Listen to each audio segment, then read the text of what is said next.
Hello everyone.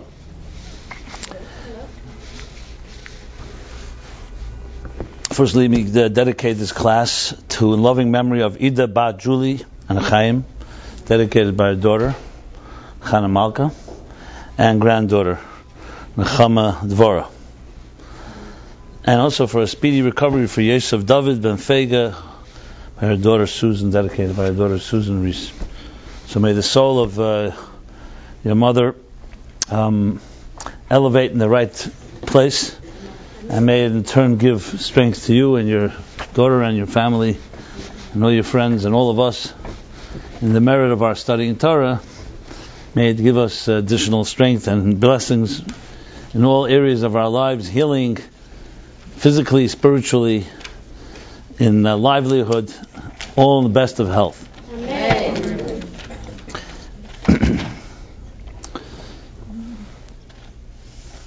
The day that changed the world, we titled this class, because most people are not aware of this, but tomorrow night is a special day. It's the 215th anniversary. They call it Yud Tes Kislev, the 19th of Kislev, which is sometimes called in Chabad Hasidic lexicon the Chag HaGeula, celebration of a Geula, redemption.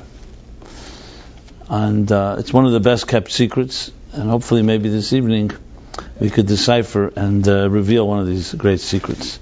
And above all, its relevance to our personal lives. But in order to appreciate it, to put things somewhat in context. It's they say short is long. Sometimes, if you really want to capture in a powerful way an idea, you have to be able to say it in very short terms.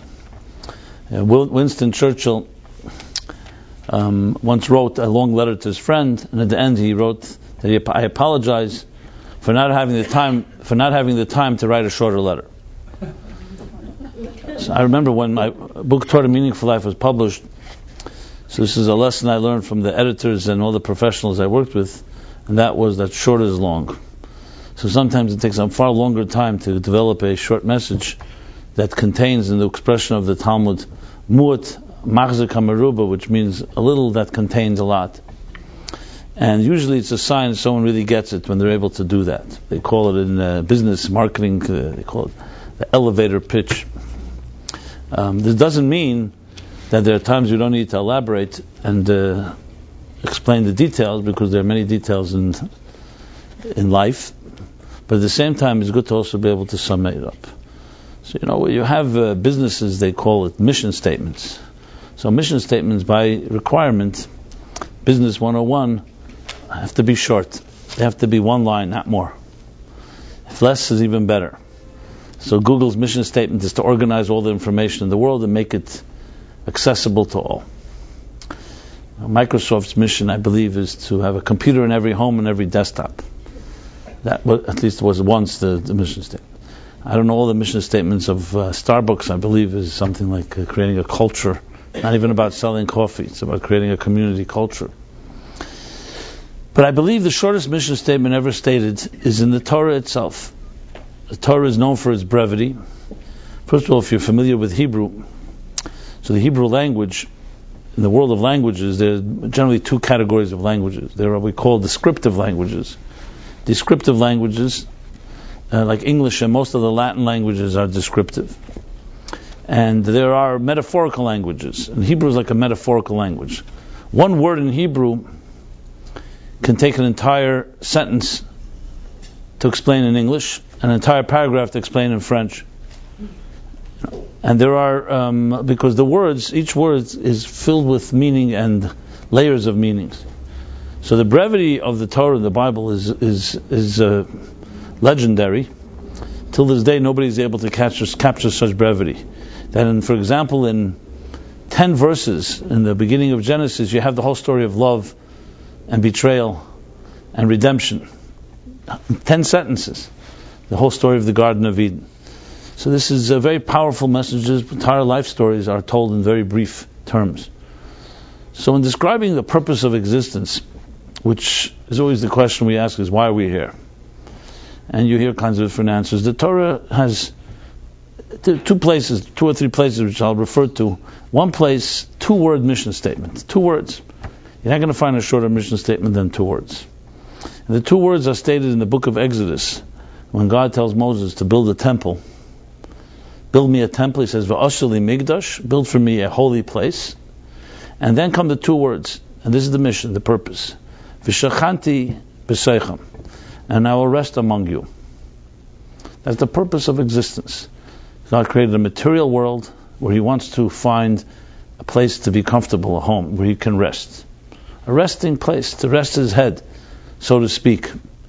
Now, of course, this requires much explanation, and hundreds and hundreds, if not thousands and thousands of volumes have been written to explain this, but it's 2 words. There's another expression from the Medrash that also refers to the building of the temple, and says that God desired to have dira b'tachtainim, to have a home in this lowest of worlds. It's another format, another variation of the original of Shechanti B'Seich. And that's the mission of life.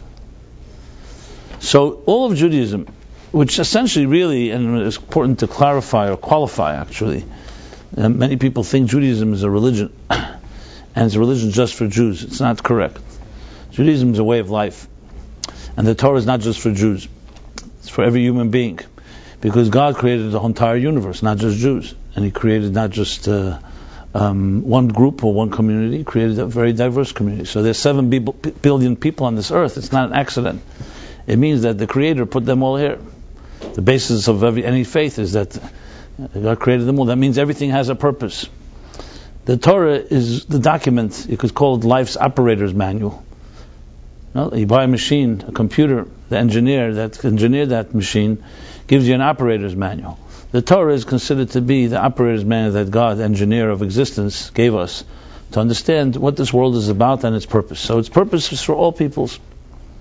Jews perhaps have a special role in this, but everybody has their unique role. Now, I know most people think, isn't Judaism for Jews, just what the word Judaism is. Well, it's part of the stereotypes, because if it is, then what's the plan for everybody else? And where is this plan documented? I mean, remember, nobody's here by accident. The architect that put everything in place has a plan for it all. So when the Torah was given to the Jewish people, it says in the Talmud that the entire world was affected. It says the birds stopped chirping, and there was no sound heard. There was an eerie silence on the entire earth. And the nations of the world came running to their leader, to their great prophet. Bilam was the prophet, a non-Jewish prophet. And it says in the Bible, it says in the Torah, it says that there was no prophet that ever rose in Israel like Moses. So everyone says, what do you mean in Israel? Why only Israel? Wasn't he the greatest prophet? He says in Israel he was the greatest. But there was, among non-Israel, outside of Israel, meaning the children of Israel, there was Bilam. So he was a great prophet on the level of a Moses. So they came running to this great prophet and they said, what is this silence?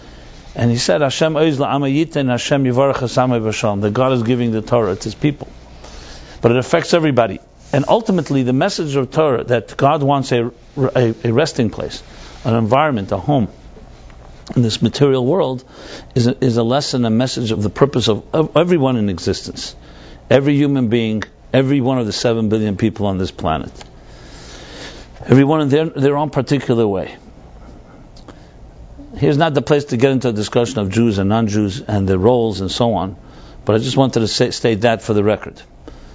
Which explains, as I'll soon discuss, part of this significant day, this 19th of Kislev, part of its significance, which we shall soon discuss. So talking about this purpose really defines why are we here. See, from a Torah point of view, everything has purpose. Nothing's here by accident. If you were born, whatever day you were born in this world, whatever year it was, you were sent here. This is fundamental to Jewish thinking. You were sent here by God, chosen to be exactly who you are, to be born into the family that you were born, and to travel and navigate the trajectory of your life. All these things were not chosen by you. Long before you had any opinions, you were placed inside of your mother's womb. You were conceived. Which really means your soul, the way the Kabbalists, the mystics put it, is your soul was taken out of a certain area in the spiritual realms and began its journey into the physical plane. This itself requires much explanation, how spirit can enter a world of matter. But suffice it to say, that's part of the plan. And your soul began a journey. It's called the Yuridas Neshama B'Guf, the journey of the soul down to this world. When I say down, it doesn't mean physically down, it means conceptual. Think of time and space in a conceptual sense. That spirit began to connect to matter. This is where your soul began to connect to your body. In the beginning it was one cell, two cells, doubled, multiplied, until pop, after 9 months, you emerged from your mother's womb, a full-blown human being. The miracle of birth. But why? Why were you sent? Why were you chosen? So the general answer is, like I said, those two words. To do something in this world, which is to take your corner of the material world. Everyone has our corner, our sphere of influence, our skills, the opportunities, the people, the places that you will travel, and transform it into a divine home. The material world on its own is a very selfish place. Matter, by definition, and this I'm taking straight from mystical, Kabbalistic and Hasidic teachings, matter, by definition, is selfish. It's all about me, me, me. For example, right here, sitting in this room, we're each sitting in our chair. For someone to sit into the same space that you are occupying, you need to stand up. Because matter is selfish. You cannot have two things in the same space. That's the definition of the physical universe. Everything occupies its time, its space, and in its moment in time. You share some of your food with someone, so you have less. You share some money, you have less. Which explains the natural inherent narcissism of existence. And if you think you need proof for it, the next time someone asks you for charity, you see how easy it is for you to give. People don't give up their money so quickly, even for good causes, because we are natural, material world, we are about me, me. We're essentially takers, not givers, in this material world. The world of spirit is the exact opposite. It's all about giving. Because it has the security to give. When you're insecure and you have to hoard and hold on to your turf, it's hard to give. The world of spirit is very confident and secure. Like a flame, think of a flame. One flame lights another flame, it doesn't get weaker. Spirit doesn't lose anything by giving. In the material world, when you give, you have less. You may do it anyway because there's a give and take, and you have something to benefit, and you feel it's important to share, and it's an obligation. But the world of matter is a world of defined parameters and a selfish, narcissistic, self-absorbed existence. Self-interest is what dominates in this world. If you want to go to the radical extreme of it, read a little of Richard Dawkins and some other radical atheists. I say radical because they're as fanatic as their counterparts in the religious world. And Richard Dawkins has his classic book called The Selfish Gene, where he makes the case, as many other biologists do, that nature itself, existence itself, survival of the fittest, all that every component of existence cares about is that I survive. And I'll do anything it takes. Step on others, kill others, do whatever it takes. However, part of surviving is also knowing that coexisting with others in your interest. They make a case that there is no real thing as altruism. Any nobility, any kindness is all about selfishness. You think I'm exaggerating, look it up, you'll see. It's quite chilling, actually. That even altruism, because the evolution has proven that a community is better for each individual to have coexistence with others. If I can kill you, you can kill me. We have red lights and green lights, or else we have chaos, anarchy. But essentially the driving principle is me, me, me. Give me more. They tell the joke about this guy that was fortunately drowning, and his name was Jim, and he's drowning in the waters. And his friend John comes over and says, Jim, give me your hand. He refuses to give me your hand. And he's going down. Another friend comes over and he says, don't say give me your hand, say take. He's never learned to give, he only knows how to take. Say take my hand. Take my hand. He stretched out his hand. He was ready to drown, at least not to give. So this is the nature of material existence. And we'll soon discuss why it's that way, because God created that as well. But then there's the nature of spirit, and the nature of spirit is a giving nature. Love, transcendence, anything that goes beyond yourself. That's what the world of spirit is like. So you take a soul that's a natural giver and you put it into a world of takers, and it manifests inside of a body that has its need. You wake up in the morning, what do you feel? Your hunger. You don't feel someone else's hunger. You have to contemplate and say, you know what, there may be someone needy, and I should be helpful if I share with another. But what comes natural to you is your needs. You feel pain. And just to make the case, to drive home with the case, there are those that make the argument that everybody's this way. And they bring proof. You find these horrible stories when people are in a state of crisis. You find things that people will do that you never unimaginable to each other. Stories like avalanches, and there's no food left, and there's a few people, they have no food. They'll turn on each other. They'll look for the weakest one, and they'll even turn to cannibalism. I don't mean to be too graphic here. I'm not going to go into the details, but and not that I have entertained the potential possibility of becoming a cannibal, but cannibalism. And you look at these people, there are studies made about how people, they looked at the weak guy, the guy was bleeding, and their hunger drove them to a point they were able to actually eat that person. And a question is asked of people, these were normal people. If you had asked them, would you ever be possible that you should ever turn to that type of stoop to such a low level? Most people would say no. But how do you know what happens when you're in real crisis? When you're dying of hunger, you become desperate. During the time of the Holocaust, this is part of the chapter that we're ashamed of, we don't talk about. There were Jews that were kapos. There were Jews who turned on their own in order to save their own skin. Not that it helped them, but they thought it would help them. Did things that were unspeakable. Quoting Churchill once said as well that appeasing an enemy, is like feeding the crocodiles in the hope that you'll be eaten last. And that's what people do. Become very selfish.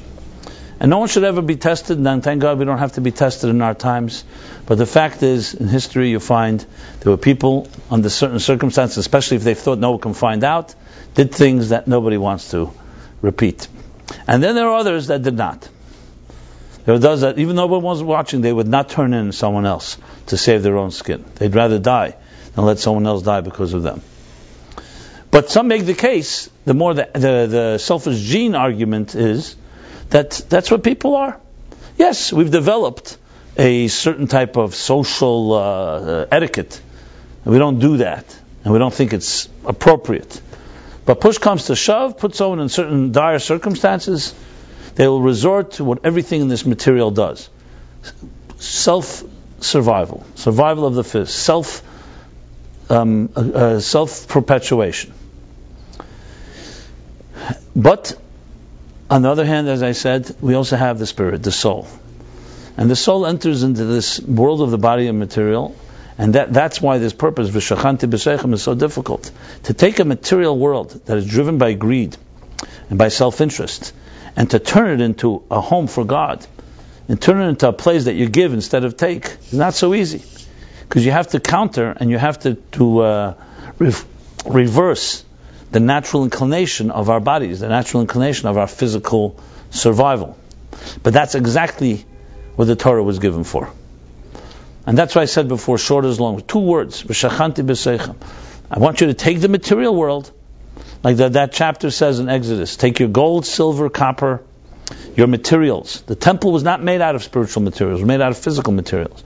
Take things that you would naturally not want to give to another, and turn it into a home for the divine.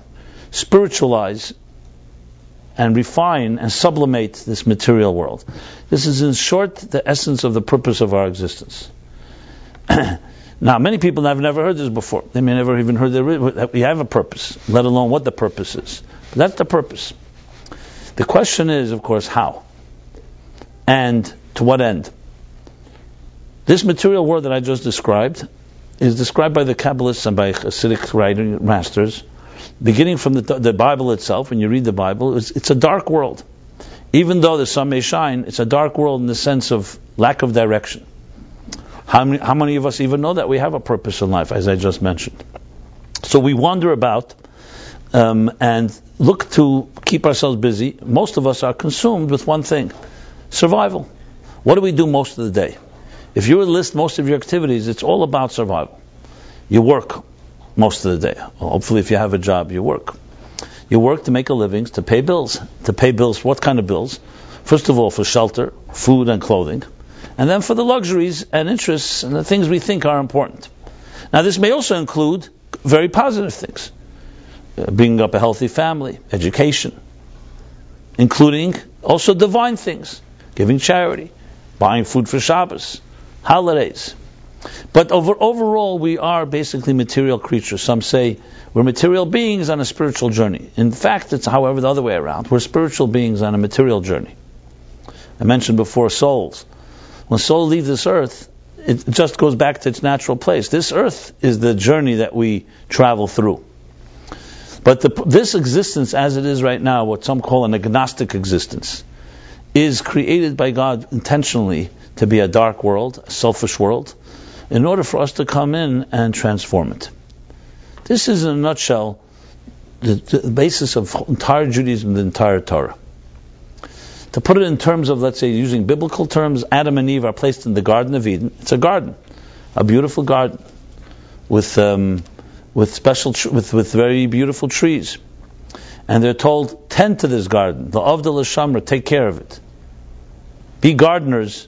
And what does a good gardener do? A good gardener weeds the garden, makes sure that there are no destructive forces, and at the same time also nurtures the garden to make sure that the flowers and the trees and the plants all sprout. So a garden doesn't create a garden takes care of a garden.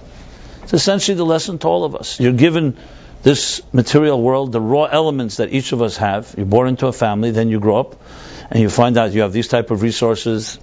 It may be financial resources, it may be contacts, it may be talents, skills.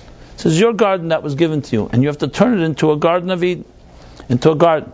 But it's not easy in this world because there are many weeds, there are many distractions, there are many forces that seduce us. Look, we're sensory creatures, and we're affected by what we see, what we hear, what we taste, touch, and smell. And because of these distractions, which keep us busy, we often neglect our garden. Not only that, the weeds begin to grow.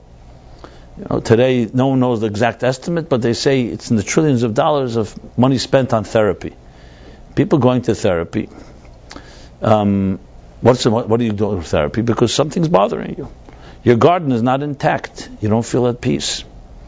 You feel a lot of weeds. Weeds can take the form of anxiety, fear, insecurity, difficulty with commitment. That's a big one, especially in New York.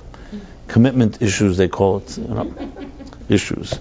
The voices that haunt us from our childhood, growing up in dysfunctional or somewhat abusive homes.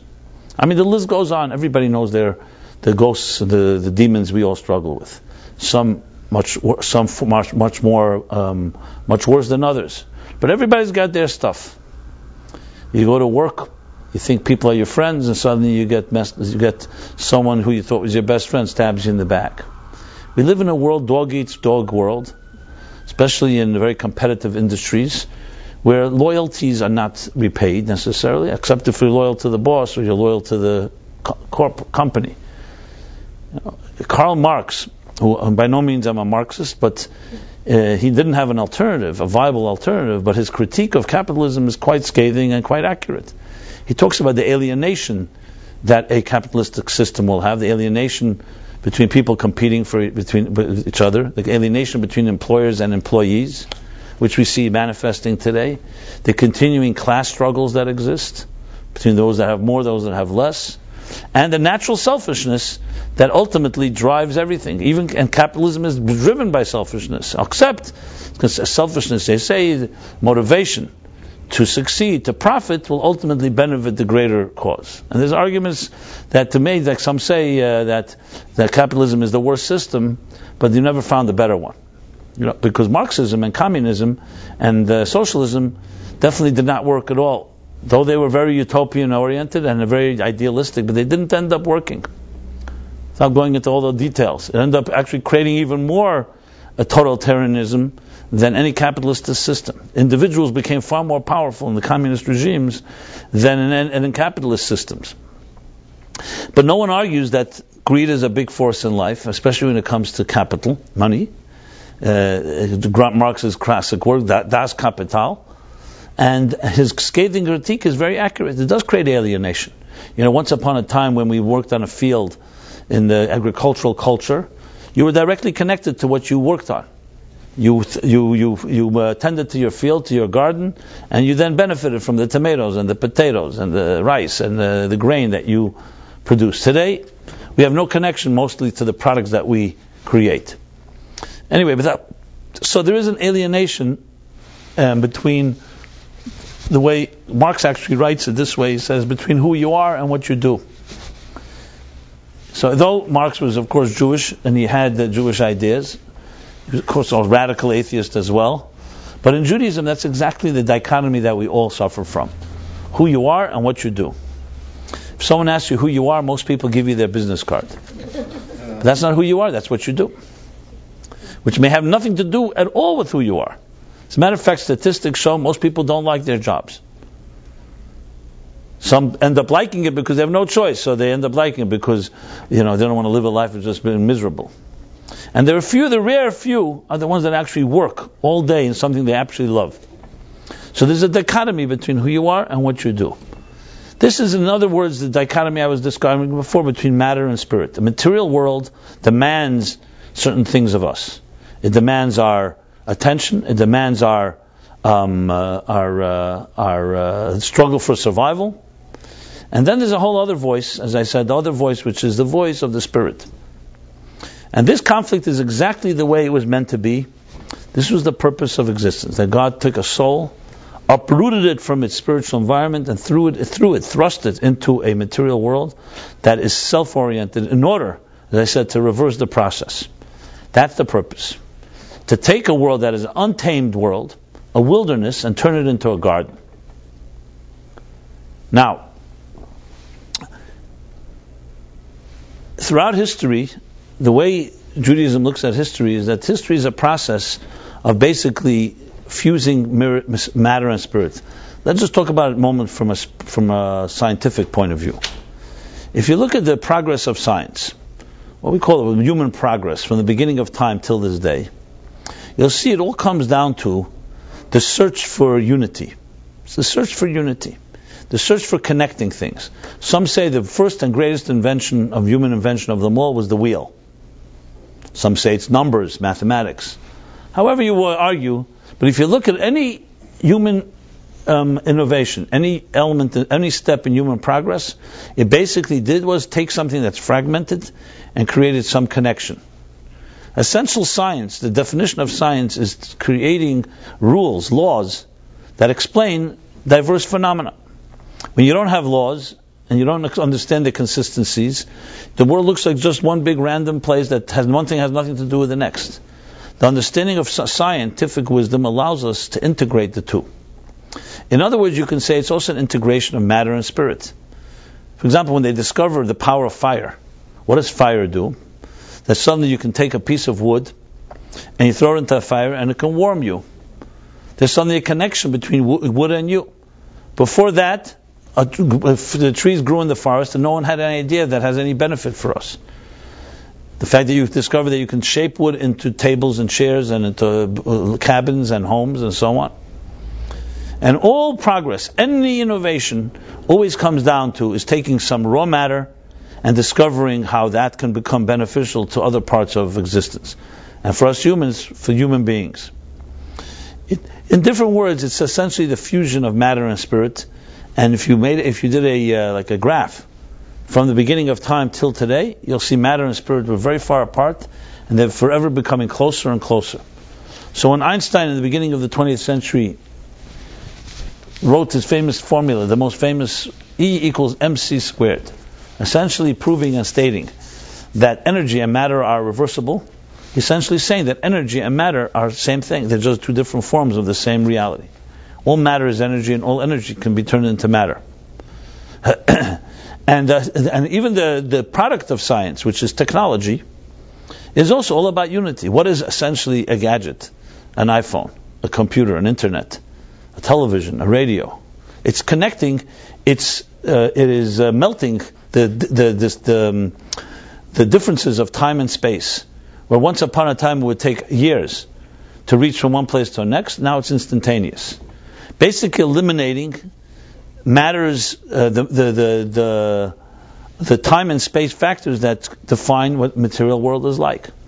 That's what technology does. It transcends a material world and creates instantaneous, that you can be in one place, and right here you can access any piece of information anytime. At some point these will converge that you will not even be able to distinguish between matter and spirit. And if you think of it, especially in terms of, let's say, everyone talks about computers. 40, 50 years ago, a computer required what you have in your hand now in a mobile smartphone, required a whole block of computers to be able to process so much information. Why? Because so much information, how could you do it in so little space? Size mattered, as they said. That means because something was powerful required a lot of matter. What was a great strong army? The ones with the most soldiers, with the most weapons. Today has nothing to do with quantity. If you have the right weapons, the right smart weapons, especially, God forbid, ones that can attack in the worst possible way, you don't need to have such a large army. Quality is now trumping quantity. And yes, in one little microscopic particle, once they discovered nuclear fusion and fission, you can create more energy than all the weapons and all the artillery that existed throughout history. On a medical level, on a biological level, what defines a human being? We know today it's on a cellular level, which is microscopic. DNA, genetics, cellular structures. These are all the forces that today we understand them on that level. So it's not the organs and the limbs. They're shaped of, just like we know that matter is made up of what? We have elements made up of molecules, made up of atoms, made up of subatomic particles. The same thing in the human being. You have organs and limbs made up of cells that are made up of DNA and so on. And those inner forces are something that we're becoming more and more familiar with. And we're able to fuse and bridge those two worlds, that microscopic world with our physical world. And hence the ability to pack into one transistor, to one microchip, so much power. It's basically manipulating forces that are not defined by matter, they're defined by energy and spirit. So, without using any religious or spiritual language, the history of the world is about matter and energy converging. But the fascinating thing is that when you study Jewish mysticism, all this is written there. It all began once, it was all fused together. So just to cite a Arizal, Isaac Luria, maybe the greatest of all Kabbalists, who lived in the 15th century, 16th century, in Sfat, his last year and a half of his life. So he writes the classic story. Actually, the Arizal didn't write most of his writing. It was his student, Rabbi Chaim Vital, that wrote it. So he has what's called the secret of the Tzimtzum. Have you ever heard the Great Tzimtzum? This explains in mystical terms how a divine, seamless reality is able to create the plurality and the duality of our existence. The mere birth of consciousness, the fact that we could be separate from one another, or think we're separate from one another, how is that possible? And he explains it with a tzimtzum that the way he puts it is that before anything, and before here again is conceptual before because there was no time, the divine seamless energy, the Ein Sof as he puts it, the infinite divine light consumed everything that could possibly exist. So when you have a sea of energy, there's no room for anything to emerge. So what the divine power did was it concealed this energy and allowed for independent consciousness to emerge, which would be the beginning of what we call existence. And goes through a whole lengthy process of how this takes a whole dynamic. Here's not the place to go through. This is a long study, and there's a lot of introductions and explanations. But he's essentially saying the classic example given to us by who I'm leading up to, the Baal HaTanya, Reb Shneir Zalman of Liadi, whose day is Yud Tes Kislev, is the example of a teacher and a student. Imagine an imaginary, infinitely brilliant teacher who is infinitely distant from any student. If that teacher just allows the ideas to flow, no one would be able to understand anything he or she says. So what the teacher does is a tzimtzum, contracts, condenses, conceals the flow of consciousness in order for a student to be able to find his or her space, and then begins a slow process what's called spoon feeding. A, B, C, D, E. The process of education. When we were little children, if we first started, the first things we've learned, if someone just told us all of the wisdom knowledge, not only we wouldn't understand it, we'd just confuse. So you have to do it in a very spoon-fed way. So the Arizal says that Tzimtzum is that concealment. Then comes what he calls a kav v'chut, a narrow thread of light. This is all metaphorical, of course, that begins to define existence as we know it. So the distinctions, the fact that we have independent consciousness, the fact that we can become ultimately selfish, and the material universe, all rooted in this concealment. And our job is to reverse the process, to bring light back into a dark place. So though emotionally we all feel separate from one another, but from a Kabbalistic perspective we're all united, we're all part of one organism. Look at nature. Is there one piece of nature that is not important for the rest of all of nature? Everything is connected. If the leaves would not produce the carbon monoxide that they absorb, and they would not produce that whole photosynthesis, we wouldn't have existence. Every piece of nature, if the seas, the oceans, did not do what they had to do. And when you study nature, you realize how fascinating the ecosystem works. The only ones that can disrupt the process is the human being. Take the human being out of the equation, the world is a perfect place. Obviously, there'll be typhoons, and there'll be tsunamis, and there'll be hurricanes, but take the human out, that's also part of nature. Earthquakes, volcanoes, these are all part of the natural cleansing system of the universe, and the market corrections, so to speak, of nature, and all necessary. Is the human being that is we call the free radical, that comes into the picture, and because we have free will, we can disrupt. But we too are part of this picture. There's 75 trillion cells inside your body. Trillion. You know that number. The only thing bigger than the U.S. deficit. And if one cell was a mutation, God forbid, it would wreak havoc. So we don't have to go on the cellular level. Just think of your human body. The wisdom of a body of 5-6 foot frame that weighs 100 pounds, 150 pounds, we won't go higher than that. And in this frame, look the efficiency of how everything works. Just take a piece of food. Follow the procession of a piece of food down your gullet. It's unbelievable how the body works. A healthy body. So what you have here is a total symbiotic relationship of millions and millions and billions and trillions of forces, all worked in cohesion and harmony. It's the only human being that can come and upset the balance, because we also have the power not just to upset it, but also to elevate it. So we take this world and we recognize we're able to go to war against each other. In nature, there's no such thing. Now you say, of course, animals go to war against each other, but you know something? That war is necessary for the survival. Our wars are not. For example, in the animal kingdom, if predators that would not consume prey, there'd be a major imbalance going on. I don't know if you know this, but this is a very basic rule in nature and science, that any organism that is consumed by others, the more it's consumed, the more it multiplies. So there are more minerals in this world than vegetable, more vegetable than animals, and more smaller animals than larger animals. And you'll see in forests or other places, in wildernesses, where somebody destroyed the predators, the prey began to multiply to the point that they destroyed the entire landscape. You say this in Yellowstone Park, when they got rid of the wolves, or the bears, and so on.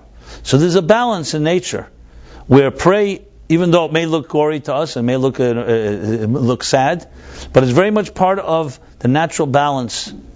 And yes, the larger animals do not get consumed as much, so therefore they multiply less. If salmon were not eaten, in their numbers are eaten, they would destroy the seas. So it's all about balance. It's only the human being that can unbalance the equation. So we feel we're separate from one another. In nature, nothing feels separate from one another. Everything's part of the balance. The sun, the moon, all the natural cycles and so on, the seasons. In the human being, because of the tzimtzum, we do not feel we're part of. Like I go back to, we are natural narcissists, self-consumed. But the purpose of that is to reverse the order and to transform it. To turn, as I said, a wilderness into a garden. And the history of history scientifically was this convergence of matter and spirit. But now let's talk about it on a spiritual level. The same is true spiritually. In the beginning of history, there was a big dichotomy between so-called God in the universe, between matter and spirit. It was Abraham, the first, that began to connect the two. He lived in a pagan world where people worshipped whatever god of their choice, basically worshipped themselves. And Abraham introduced for the first time the idea of tzedakah and mishpat, justice and charity, justice and kindness. They say, hey, what's so big about that? You know what's so big about it? That nobody did it before him. And more than that, nobody did it after him. Think about this. Think about this amazing fact. How far back do you go to find a government and institutionalize justice and kindness? Not more than 300 years. You go back 400 years, there was no government on earth. They were ruled by monarchs or by the church, whether in the East or in the West, and there was no such concept of justice or kindness. Who had the rules? The rulers decided. What they decided was morality. It is only when the waves of democracy and freedom that wave was swept through Europe in the 17th, 16th, 17th, 18th century that changed us around. This country that allows us to have, like the beginning of the Declaration of Independence, that we all have inalienable rights to pursue freedom, and all the Bill of Rights, religion, freedom of speech, freedom of expression, all the things that cause us to bring us happiness, is a completely modern phenomenon. It's several centuries old at maximum. So what Abraham taught almost 3,800 years ago was a complete phenomenon. As a matter of fact, it took thousands of years for it to take hold. But he taught it to his children. He said, our role is, we live in a narcissistic and selfish world, but we are here to be givers. We are here to turn this world into a garden. And everyone argued with him. He said, it's impossible. The whole world is busy with themselves. How could you change this world? And Abraham was a pioneer. And he taught this message. And his time, any skeptic would say, no way it's going to take hold. And today, his message has taken hold. There are 4 billion people on this planet.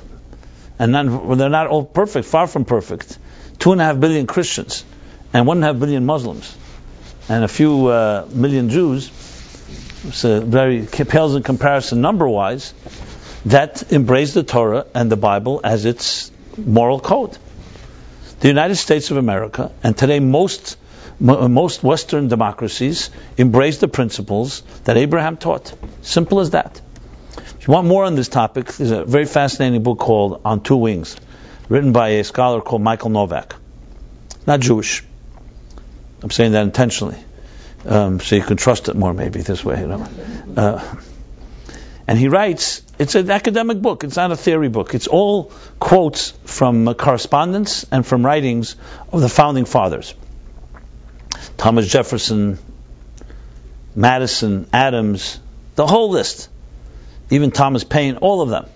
And he quotes, basically the subtitle of one of his chapters, maybe of the book, is the basis of American democracy in Jewish metaphysics. He makes the case that they were deists, of course, and they were not taking their ideas from Christian thought. It was taken straight from Torah. He uses the word Torah, not even Bible. They have words like redemption. You don't have words like Savior, salvation. You have words like redemption, divine providence, promised land, in God we trust. These are all quintessential Jewish words, Torah words. You can read the book. It's a fascinating book. And today we know it's not just the United States, most of the countries in the world, and even with the former Soviet Union and others. Again, it doesn't mean this country is perfect and all countries are perfect, but the principles should never take for granted that today the majority of the world basically believes in human rights. I think I mentioned this last week. Look at Haiti a few years ago. Haiti had an earthquake.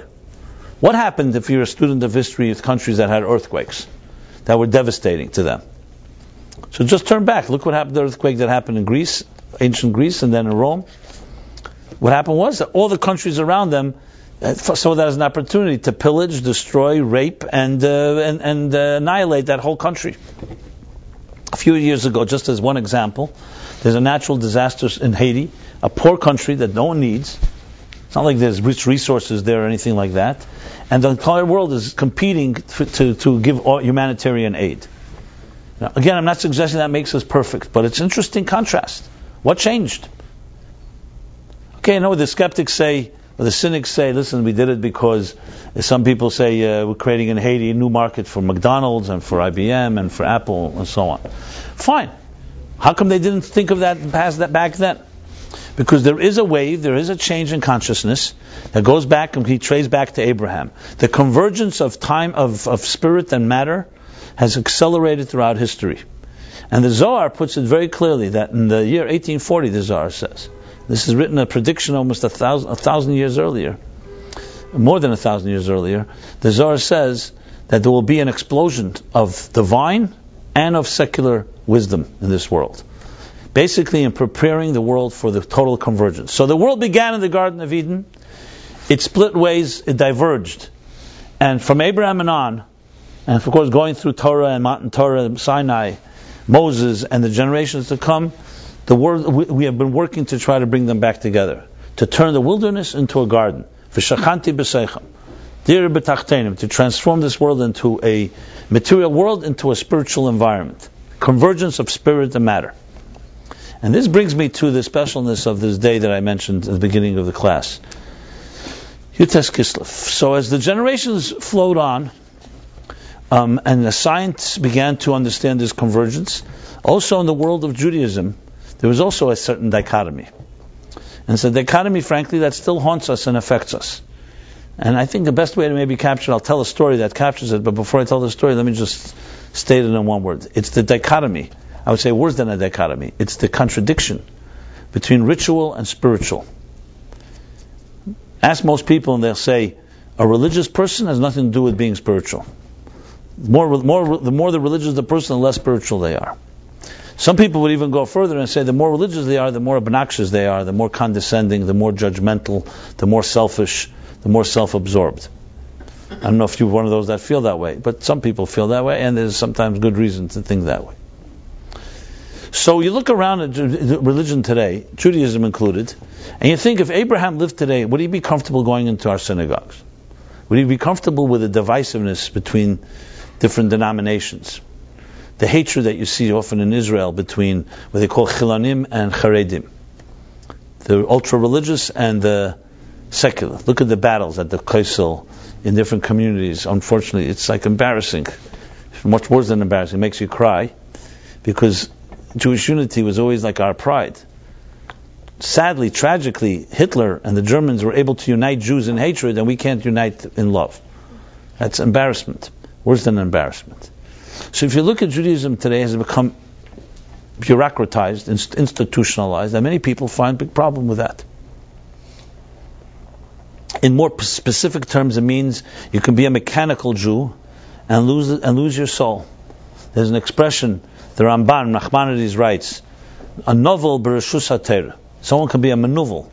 How would you translate manuvel? An obnoxious, despicable person, but dressed up in the garments of Torah, justified by religious laws.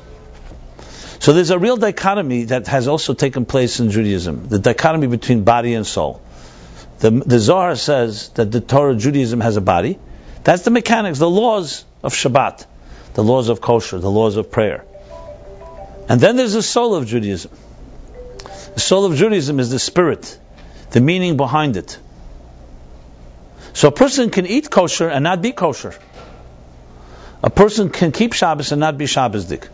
You can follow the letter of the law, but not the spirit of it. This dichotomy is similar to the dichotomy of matter and spirit that I was describing earlier.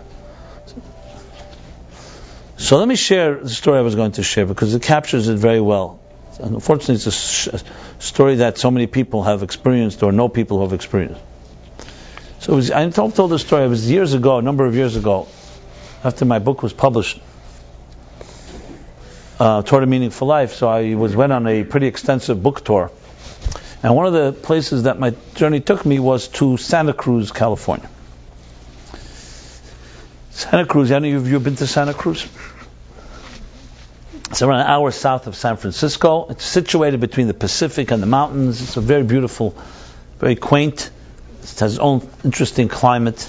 And it has that type of spiritual vibe to it. One of these like vortexes.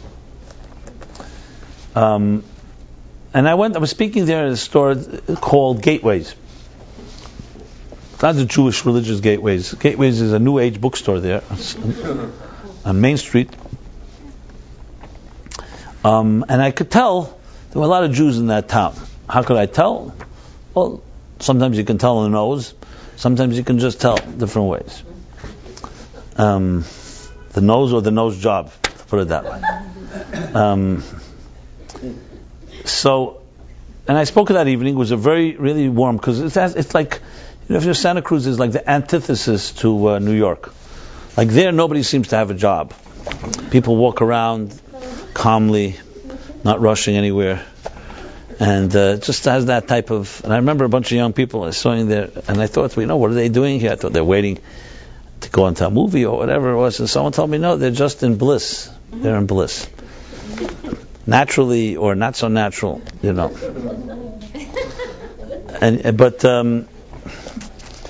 So I spoke in the bookstore. It was actually one of the I remember a very memorable evening for many reasons, but also I didn't have to go through the whole prerequisite introductions proving that God exists until you get to the point.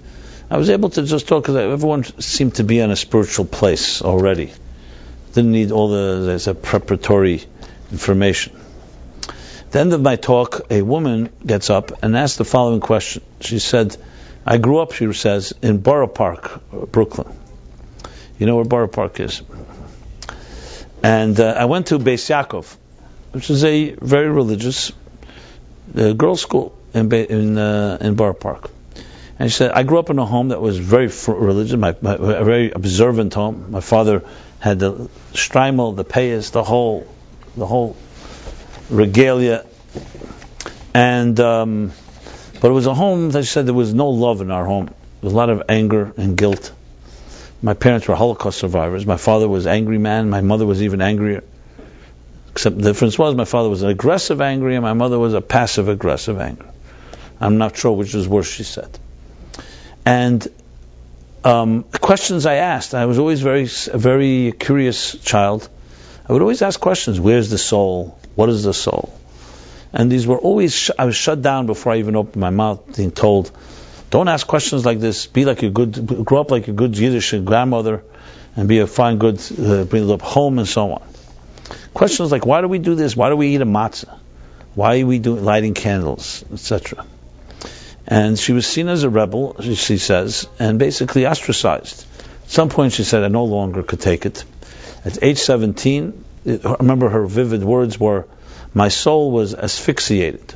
I was choking. And I couldn't take it, so I just left. Never to return. So I went off to California. From the way she described it, it looked like it was late 60s. I went off to California, to LA. My parents must have sat shiva for me. I could see clearly she's fluent in Yiddish. And she says they must have sat shiva, but I don't really care. I found my God. And it was not in Judaism. I found it in Zen Buddhism and in LSD. When I tell the story in more, in more reverent environments, I say, not to shock anyone, I say, I found it in a thing that's not an acronym for Let's Start Davening, So I found it in psychedelic experiences, moved up north to San Francisco, the Haight-Ashbury scene, and then finally ended up here in Santa Cruz. And I have my peace. I have my God. I haven't seen a rabbi like you, she says, in 25 years, something like that. And you talk about God and the soul in the most comfortable way, in a very intimate, personal way that I completely identify with. Where did you get this from? It's not all the God or Judaism that I learned when I was in Beis Yaakov. That's what I ran away from. So that was her question. And I can tell from the audience that she wasn't the only one that had that question, because I saw how everybody was like waiting to hear what I would say. So being that this was that type of audience, I said, well, let's put it this way. The short is long, I give them a short answer. Let's put it this way. We Jews have this thing called a 613-step program. So she laughed, and a few people, and she said, okay, I understand. Well, after the crowd dissipated, she remained with a few 5-6 other people, and we had one of these marathon conversations into the wee hours, which was really very beautiful. And I told her the following thing. I said, look, I don't judge you. I don't question your journey. I don't know what I would do if I was asphyxiated. So let's make that clear. But I will tell you this, I said. You rejected maybe what you should have rejected, but you rejected only that what was told to you. They only told you half the story. They told you the story of the body of Judaism. They never told you the other half, the soul. And I shared with her an analogy which I think really captures this and captures the theme of this evening here. And what was this analogy? It's a beautiful parable that when God created the world, He created the nightingale. The nightingale is a beautiful bird with a very elegant voice. So the bird, again, everybody, thank God for its gift, but you always complain about something. So the bird says to God, thank you for my beautiful voice. I serenade into the night, and everybody really appreciates it, and I love this. But at the same time, I'm a very vulnerable, fragile little bird. I may be perched on a branch singing away, and a predator who's hungry for a dinner will be attracted to me and eat me up for dinner. So please, God, give me something to protect myself from predators, from my enemies. So God offered the bird, this is how the parable goes, a sharp beak. A beak. Talk about noses, a sharp nose. The bird inspected the merchandise and said to God, no. An elegant bird like me with a nose like that, no. So then God offered the bird claws, very sharp claws. They're also protective. Same thing, unbecoming for a bird like me to have such nails. So God finally says to the bird, okay, I'm giving you a set of wings. Wings in Hebrew, knafayim. The bird looked at the wings, never saw wings before. So the bird says to God, I don't understand. You're the master of the universe. You created the world with such wisdom and order and design and beauty. I have enough flesh to carry, enough body weight when I have to escape an enemy. You're giving me 2 extra pieces of dead weight. What's the point? It'll just weigh me down further. And God, of course, responds, and that's how the parable ends. No, little bird, these are wings. You learn to use them, it'll allow you to fly and soar and escape anyone that wants to attack you. So I told this woman, I said, look, Judaism is a set of many laws. And by all accounts, these are obligations. And they weigh you down. They can be a lot of weight. Because it regulates everything. There's nothing Judaism doesn't regulate. Not to frighten anybody here, but basically from morning to night, and even how you sleep. Even how you cut your nails, how you tie your shoelaces. Let alone areas like life and death, sexuality. Everything is regulated. Torah has something to say about every piece of a person's life. Even how you breathe. Not how you breathe, but that to thank God every breath. So all this can be a very big burden. I said, however, there's another side to it. What happens if these are also wings? So there's no bird in the world, even a bird on a diet. There's no birds on diets, for the record, but just in case there was one, would say, don't give me a set of wings because I want to weigh less. No one. Because the saddest thing to see is a grounded bird. And what's even sadder, I told her, was imagine a bird that has wings and doesn't even know. Doesn't know it can fly. So when you offer somebody, let's say, take care, here are 200 pounds of stones. If you carry it from here to there, it's yours. Most of us will reject it. What do we need to exert ourselves with 200 pounds of just plain stones? But what happens if I told you 200 pounds of diamonds? You'll say, give me 400 pounds. Now 200 pounds of stones don't weigh more than 200 pounds of diamonds. However, the goal, the reward, lightens your spirit and makes it easier to do. Because you want it. Because there's a benefit in it. Stones, who needs stones? It's just dead weight. Well, remember I shared this, I said to her, and a few people, she began to cry. She said, why didn't anyone ever say this to me? And that's the story. This story captures the story of so many people in America. Not just in America, all over the world, that grew up in traditional homes and just were taught about the body weight. And who needs it? So some people stick with it out of guilt, out of obligation, out of superstition, out of just putting on a show and don't even believe in it. Some reject it categorically. And there's, of course, millions of Jews who were not brought up in any home, don't even have the mechanical side. They definitely don't know about the spirit. This is an example of the battle, or you can say the dichotomy between matter and spirit in the Jewish world. And for that matter, it's not just the Jewish world. there's a big dichotomy, there's a big conflict between what I said before, ritual and spiritual. Statistics show in the United States, most Americans, maybe this is true in the Western world in general, the Eastern world for sure, most people will say that they believe in some type of spirit, God. 90% of Americans say that they believe in some form of God or spirituality. Look at the discrepancy. 40% say they believe in a religion. Now this isn't a small number, 40 to 90. It's not like 40 and 50. It tells you one thing immediate, that religion and spirituality have nothing to do with one another. Religion is ritual, believing in a particular ritual. And spirituality people see as free-spiritedness. How many people would equate religion with free-spiritedness? Most people say religion may have benefits, but it's about conformity. It's about shutting down your voice. It's about following orders. It's about authority, religious authority. It's about listening. It has nothing to do with free spirit. Free spirit? You want spirit? Music, soul. That's where you find spirit. And many see it as a direct contradiction, because they see the stones and they don't see the diamonds. They see the body weight, they don't see the wings. And this is what happened on this day, or tomorrow night, 215 years ago. As Judaism began to face this confrontation, about 300-400 years ago, all Jews lived, 99.9%, 99.9%, even higher than that, were observant Jews. There was no other option.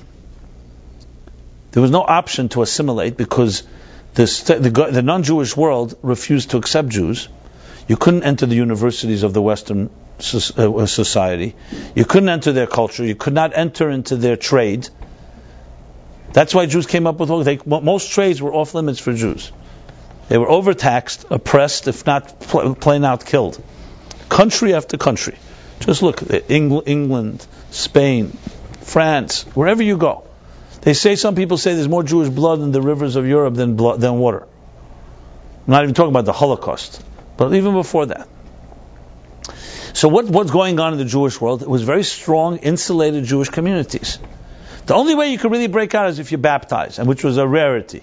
You have people who did it, but very, very few. But then things changed. Things changed approximately, as I mentioned, the time of the Enlightenment, let's say the 17th century. I mean, there was the Renaissance, then we call it the Enlightenment, we call it the Emancipation of the Jews, is a stage in history. And the first people who actually, as a free ideas and free inquiry, began to challenge the iron fist of monarchs and of the church, the Jews were the first to benefit, because they were the most oppressed. And laws began to become laxer, more freedoms, and so on and so forth. But even the United States was maybe one of the first countries that welcomed as a haven for Jews, but also went through its initial conflicts and so on. What happened to the Jewish people at that point? And this is like a quick, short, brief history. What happened was they broke into two camps.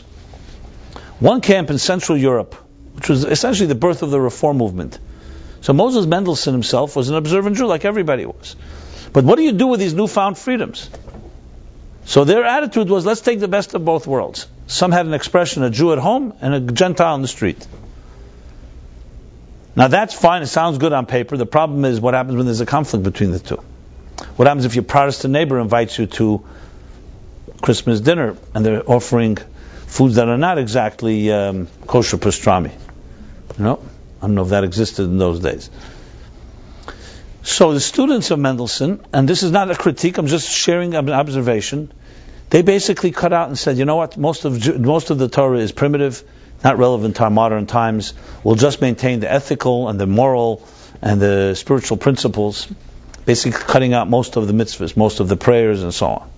The birth of assimilation. That the modern world has new offerings for us, and let's now find a way. There was even those that said that Jews should ultimately baptize themselves and become Protestants to eliminate the Jewish problem as it was posed. This was actually Theodor Herzl's initial idea before he thought of the state. So that was one approach. Another approach was born in Eastern Europe, which was what we call the birth of ultra-orthodoxy. That all these newfound freedoms, they're like the devil. You have to shut them off. We have to insulate ourselves. We can't interact with, because we have to put up blinders. They're taking down the ghetto walls, let's build our own ghetto walls. And it was the birth of basically of an isolationism that still has communities that embrace that approach. They thought that was what God wanted. The interesting thing is these two extremes suffer from the same fundamental flaw, that matter and spirit cannot join. You want to be very Jewish, you have to lock yourself off from the scientific, technological world of the West, of cultural advancements. So one locks itself off. The other one chooses spirit, the other one chooses assimilation, chooses to embrace and compromise their own values. But basically they can't coexist. So in the small town in the 17th century, the same period of time, Magdim Rafula Makit says God precedes an illness with a cure. A man was born, his name was the Baal Shem Tov. He would become the founder of the Hasidic movement. A generation later would be his student, the Maggid, and a generation would be the Rabbi Shneur Zalman of Liadi. And what they essentially taught is that matter and spirit are completely convergible. Convergible is a word? Well, you get the idea. You can integrate them. And that was always the goal. The goal was not to escape this world and live an ascetic lifestyle. The goal was not to immerse in the world and forget about spirit. It's to take the material world, and the inherent tension between matter and spirit is relieved through spiritualizing the material world, taking the wilderness and turning it into a garden. So it says in some places the Baal Shem Tov taught that this is possible, and the Alter Rebbe, Rabbi Shneur Zalman, taught how it's possible. But there was a challenge. In Hasidic lore, there's a challenge even in heaven. There's a challenge because when you bring together worlds like that, it can be dangerous. It can be risky. So 215 years ago, this man was arrested, Rabbi Shneur Zalman, some type of pretense of helping the Ottoman Empire, which was an enemy of Tsarist Russia. And on Yud Tes Kislev, on the 19th of Kislev, 215 years ago, in the year 1798,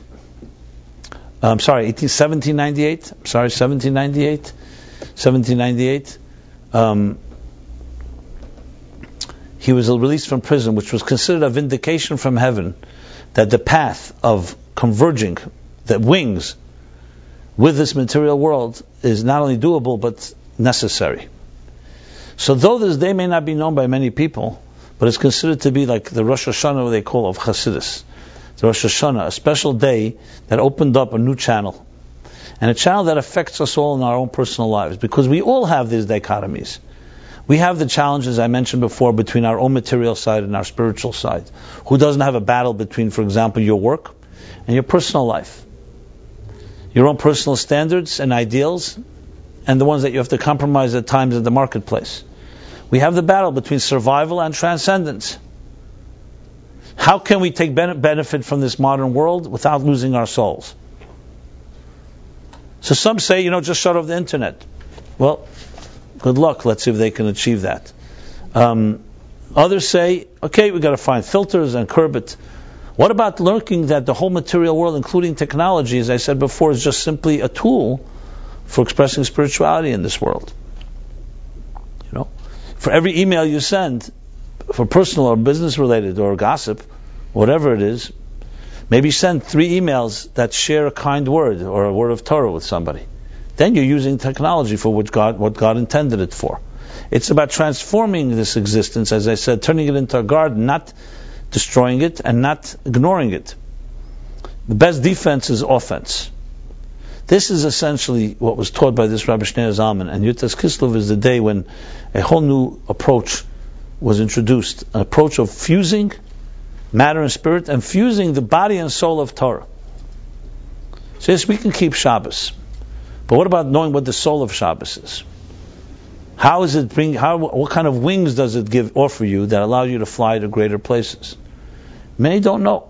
Many very traditional Jews can tell you every detail of Torah, but they have no clue what it does for the spirit. And frankly, if you can't teach that, what happens is the laws are rendered hollow. They become mechanical. And how long can something mechanical really last?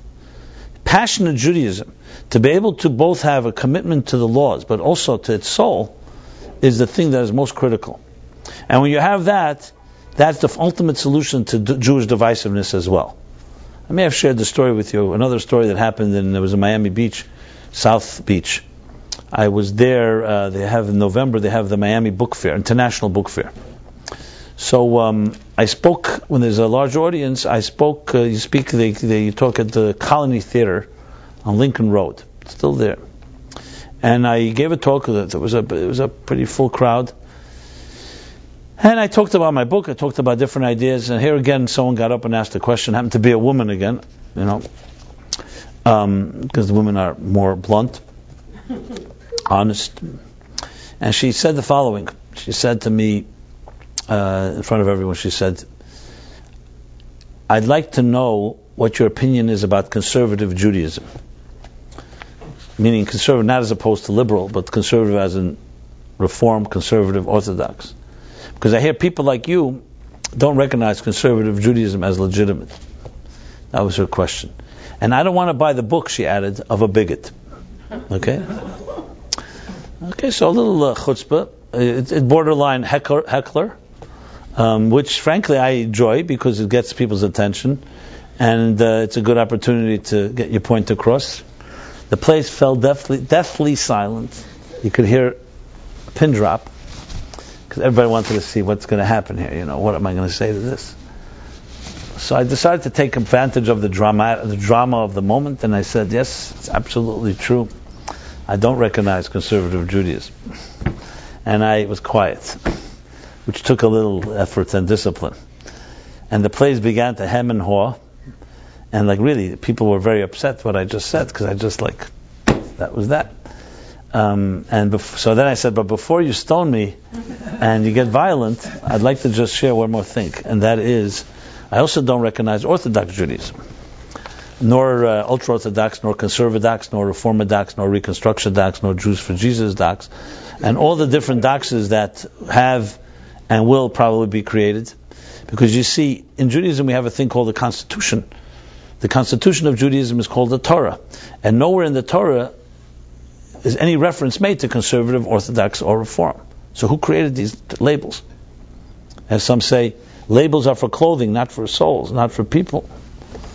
I said, who made these labels? It's like McDonald's, Burger King, Wendy's. So let me reverse the question I said to her. Let me ask you, was Moses Orthodox, conservative, or Reform? If we answer that, we all want to be like Moses. And what about God? Is God Orthodox, conservative, or Reform? For that matter, is God even Jewish? No one ever established that. So obviously, you don't need to have, even if you have an ostensible knowledge of spirituality, you know that a soul cannot be defined by rectangular, square, sphere, or by colors, or by labels. Soul is a divine entity. And to apply and impose human man-made country club labels is an insult to what is a soul. There's no such thing as an Orthodox soul, a Reformed soul, or conservative soul. How do we describe a soul? Soul, image of God, the Bible calls it. A divine energy. That's how it's defined. In the morning we say, every soul, the soul you've given me, is pure. Taharihi. That was my response. Just to tell you the end of the story, so she didn't want to, I guess, remain quiet. She wanted to get the last word in, so she says, well, how do I know that's true? That's nice what you're saying. So I said, look, lady, I feigned indignation. I said, look, lady, life is filled with risks. You're going to have to buy the book. And if you don't like it, we'll give you your money back or something like that. Not that this is discussed in the book, but so I don't really know what happened to her, what her interests were. The important thing, I wanted to get my point across, which I did.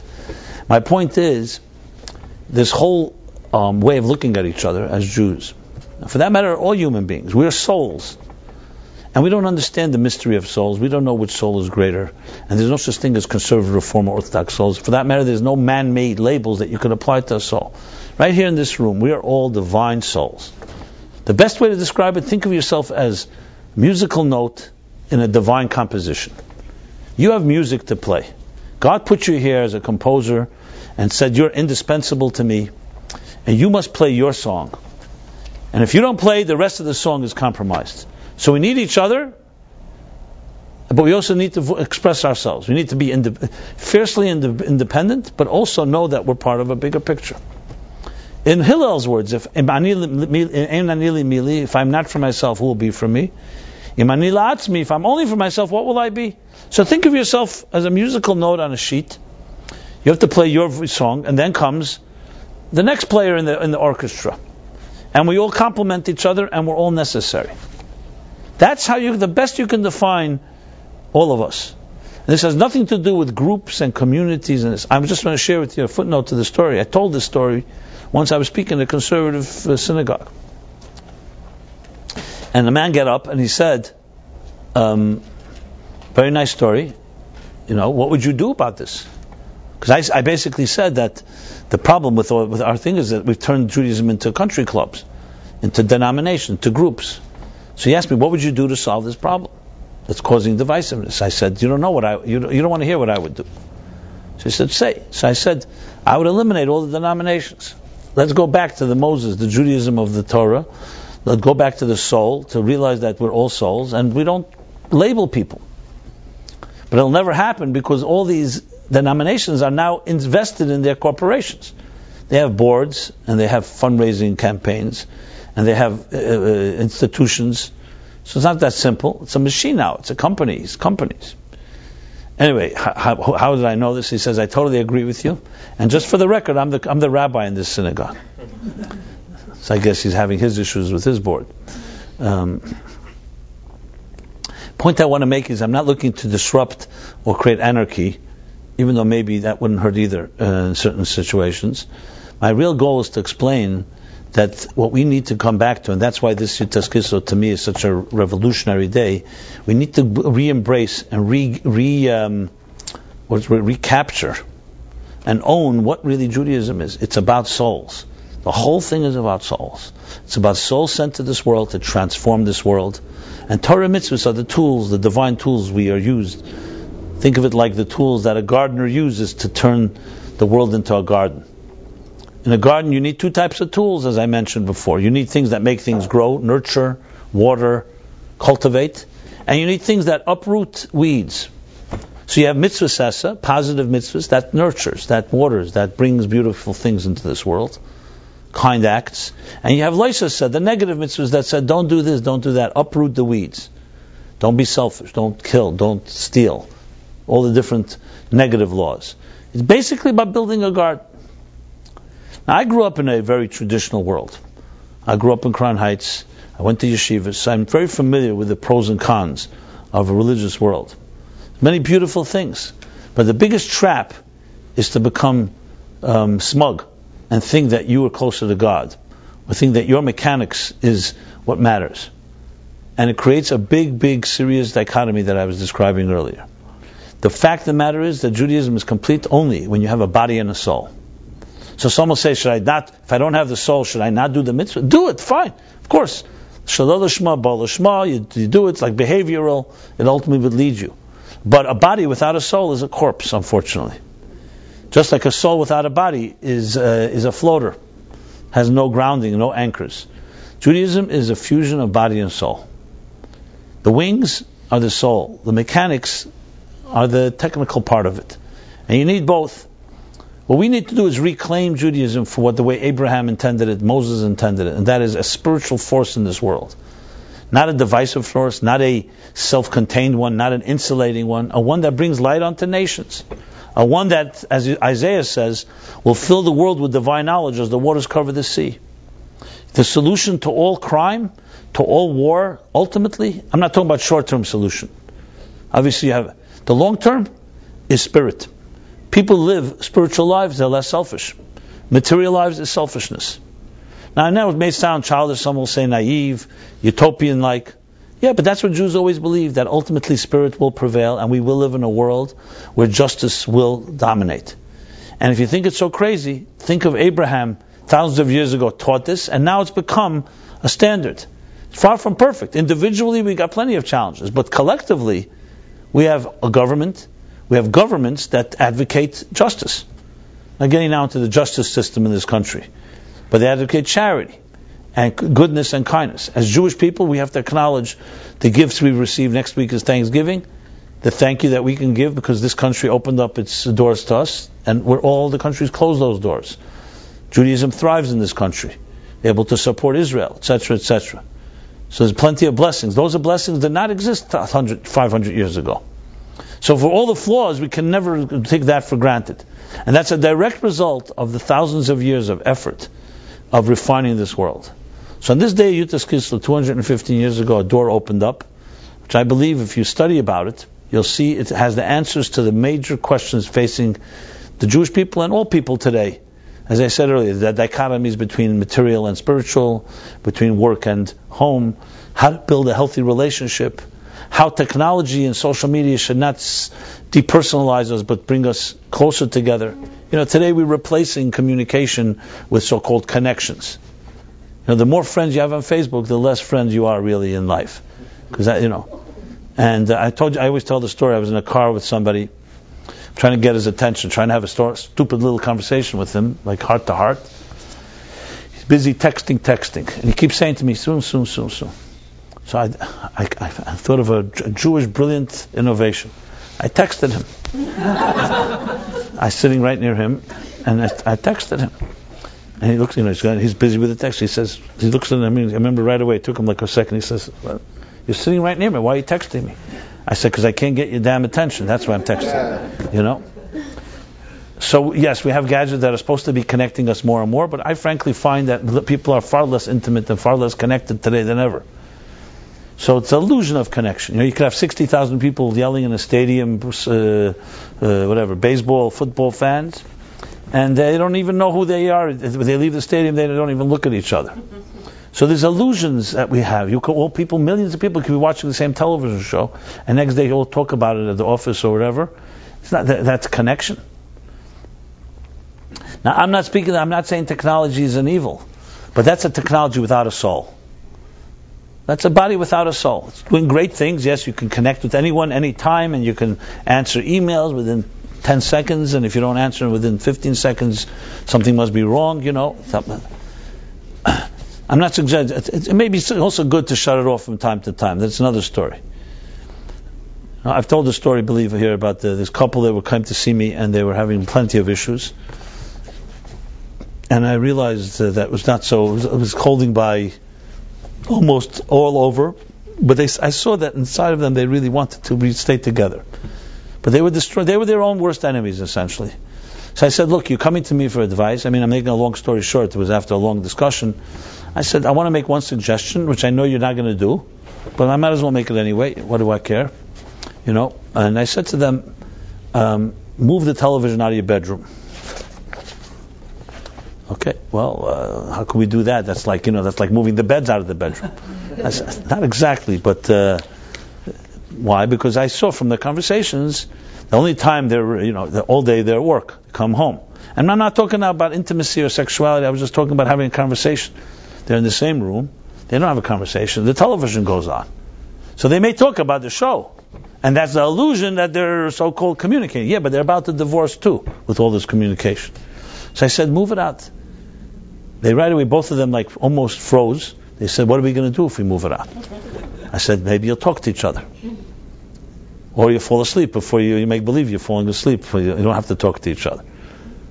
Anyway, they refused. They absolutely refused. And the more they refused, the more I realized how important it is. So I said, look, you're coming to me, well, stop wasting time. I'm telling you what I suggest. You do it, you do it. You don't, fine, I don't really care. I'm not going to lose sleep over this. It's your problem. I was just very straight and blunt with them. To their credit, they finally did it.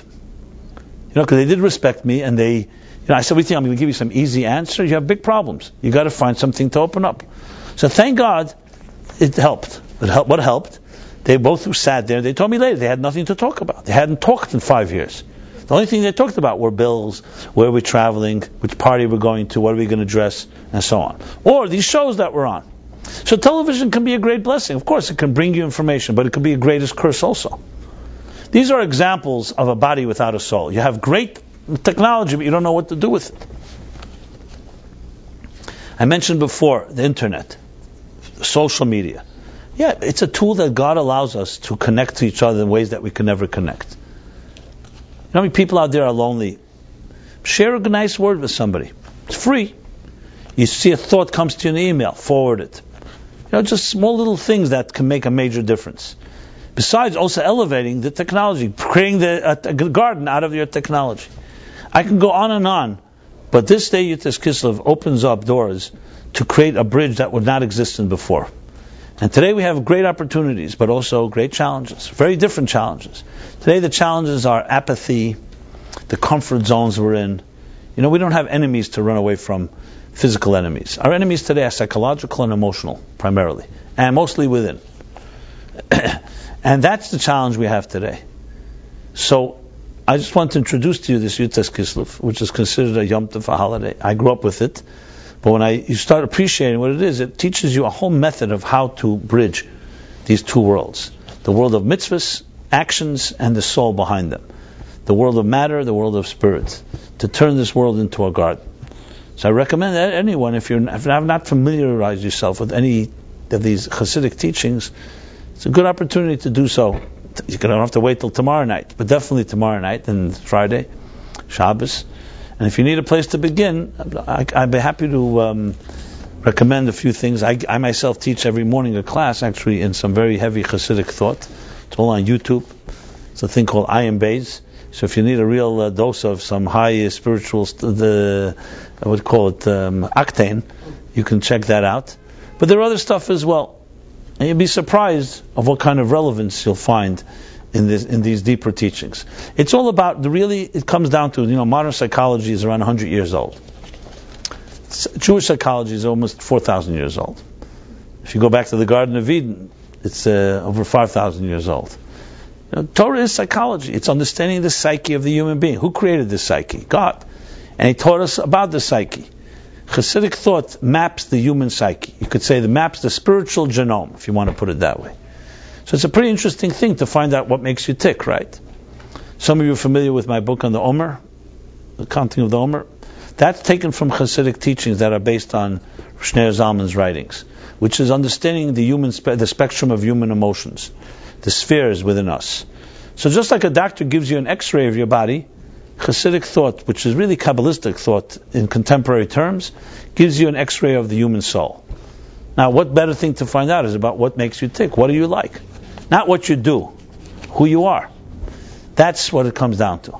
And that's what Yud Tes Kislev, this Rabbi Shneur Zalman documented a doctrine that is a comprehensive, not one page, it's not 2 pages, it's thousands of pages of a doctrine, a map of the human soul, of each of us and our unique inner personalities. Isn't it great to find out, for example, what kind of potential you have?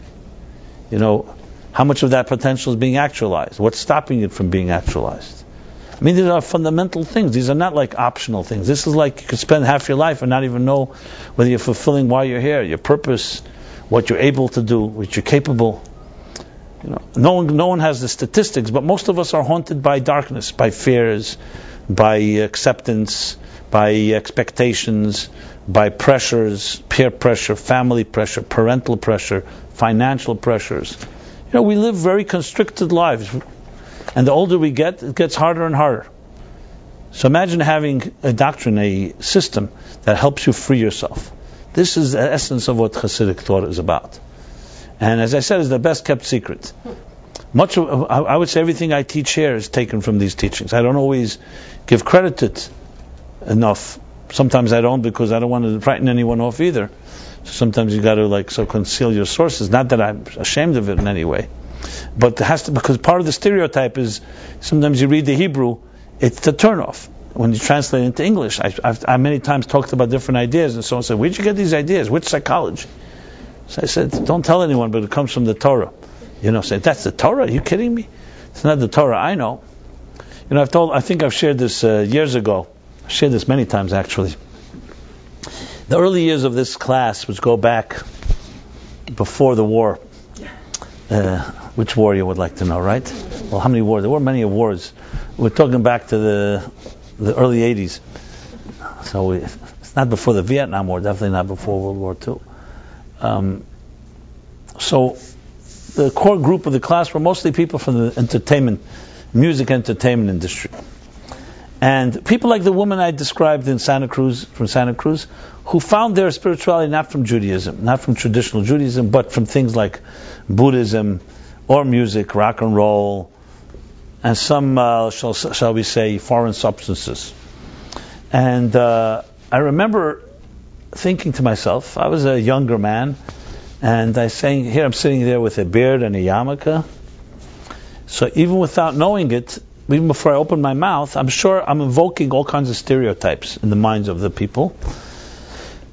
And they may not say anything, but I realize that, I may remind one person of an angry grandfather that schlepped him to synagogue on Yom Kippur against his will, or of an irrelevant Hebrew school teacher, like one of the guys told me. He says, what I learned from my bar mitzvah lessons was how to make Jewish spitballs.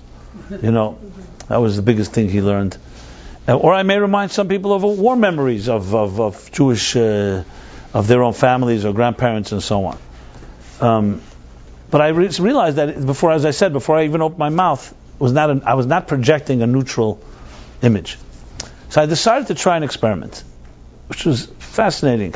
What the result was, it surprised me as well. I decided I'm not going to use any words in my language that have anything to do with Judaism, Torah, God, anything like that. I created my own new lexicon. Instead of God, I used words like the essence of reality, or reality.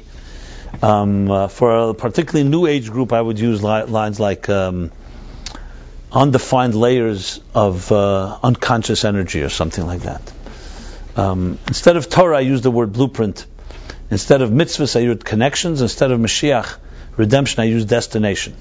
So here I was waxing eloquent about this journey into the essence of reality, following the blueprint, making connections, to reach the destination of total fusion of matter and spirit, of the undefined layers of energy with our tangible material world. That was the tone. You get the idea. And I was going on and on. I was enjoying myself. After a few weeks, a guy came over to me and said to me, Rabbi, you talking about God? I said, shh, don't spoil it for the others. And it worked. I realized, we live in a world where we're told, break your silence. Nobody knows what you're thinking. Express yourself. Communication. Say what you're feeling. Say your needs. Express your needs. This is like a big thing. So communication is true, connects us, but also communication separates us. Because words can bind us, but words can also separate because words are loaded. If I use a word that to me is an innocuous, meaningless word, but your mother used it every time she got angry, you'll go ballistic when you hear the word. How am I supposed to know that? So here's an exercise. If you ever disagree with someone, especially someone close, a spouse, someone you know closely, try different words. Sometimes it's just words. You could say the same thing in different words. Words evoke things. And I saw this very clearly. God, Torah, mitzvahs. Everybody's got an opinion about them. And usually their opinions are very different. Rabbi Yitzchak Berditchever classically said once, he said that self-proclaimed atheist, listen to this, the God you don't believe in, I also don't believe in. Brilliant. Because we could disagree about something and then find out, you look at a legal contract that always begins with terms. You have to define your terms before we disagree. Maybe we're not disagreeing. Maybe we're just using different semantics, maybe different words. This is all what real Chassidus teaches us. It teaches you how to get to the soul of the matter. There's so much that separates us. There's so many walls and defense mechanisms that we put up. It's quite refreshing to have a soulful experience. Meet someone that's called a kindred spirit. Now let's talk a little, like my father would say, open heart surgery, heart to heart. A little heart to heart conversation. It's becoming a rarity today, rare commodity. So just share with you that here, Meaningful Life Center, that's what we're committed to hope to try to create such dialogue, to open up that part of us. And it's not as frightening as it may sound. You have to find, obviously, people you trust. But that's really where the domain of who we really are. What makes us tick is not our defense, not the walls we put up, the masks we wear. It's what's the inside, that little inner child inside of you that just wants love, that is lonely and wants some companionship, that wants some intimacy, that wants some soulfulness. And that's exactly the purpose of existence, the world. V'shachanti b'seichel. That was what the Torah was given for, and that's what all the generations of the teachers and the masters and the tzaddikim and Tzidkanias. And Yud Tes Kislev was a key watershed moment, another major stepping stone in this process. A process of fusing the two worlds, of the body and the soul, matter and spirit, heaven and earth, in whatever form it manifests. And all of us have the conflicts that I described earlier. And you can probably fill in the blanks And my suggestion is, again, maybe it's a good time to begin to look at some of these teachings. You'll be amazed at its relevance. Obviously, they need to be studied and taught. Sometimes you need a teacher, you need someone to guide you, because they're not always that easy to read. Some of it needs to be deciphered. But there are plenty of books today. There are interesting, very good books. There are very good classes online from many different people that bring these teachings to life. And above all, you'll know right away if it speaks to you. It resonates. The true Hasidic teachings taught properly resonate. They resonate like music. You'll know immediately this speaks to you. If it doesn't speak to you, move right on. Because we're not looking here for another mechanical experience. We're talking about something that touch your soul. So, may God bless us all to use this special day and use all days, especially as we come to Chanukah, which is also the celebration of spirit, the celebration of the flame. The Greeks didn't want to destroy Jewish bodies, like Haman and the Persians wanted to do, or like the Nazis. The Greeks wanted to kill the soul. They said, keep your Torah, keep your mitzvahs, but not Torah, not mitzvahs Ritzenecha. Why does it have to be divine? Not the divine Torah. Torah is a book of philosophy, of inspiration. Mitzvahs, ethical, moral. Why do you have to sanctify? Why? They were against the sanctity, the soul. Do it as a mechanical thing, or do it as a simple human ethics. And Chanukah is celebrated. You celebrate the flame because the flame is the soul. Ner Hashem Nishmasadim. The soul of a human being is like a flame. And we celebrate the soul of Judaism. Purim is the celebration of the body, of surviving, of existing in this world. And Chanukah is a celebration of the soul, which is why Purim, the Levush and others write, you celebrate through meals, through giving gifts. Chanukah we celebrate through lighting candles. It's a very more sublime type of act. I know you'll mention latkes, and what about Chanukah gifts? Those are not so. Well, let's put it this way: they're not obligatory on Chanukah, just for the record, including savganiyat, which is jelly donuts. I know for some that may sound sacrilegious, but that's not the obligation. Purim, the obligation is a meal. Obligation is to send the gifts, food gifts, etc., etc. Chanukah is a celebration of light, celebration of the soul. So may our souls all come alive. It's an honor and pleasure to celebrate with other musical notes. And perhaps we're ready to reach the day where all of us play our music, get beyond the fears and all those inhibitions that trap us and don't let our music flow, that don't let our song express itself. Time to reclaim our voices. And Yud Tes Kislev is a great day, an opportunity that gives us a gift from above. It's like a blessing. We have a special day that opens up those channels. So let us all sing together, and we shall celebrate together. Everyone should have a very happy Chanukah. Next week I won't be giving a live class here. The class we'll be doing it online because I won't be in the city here.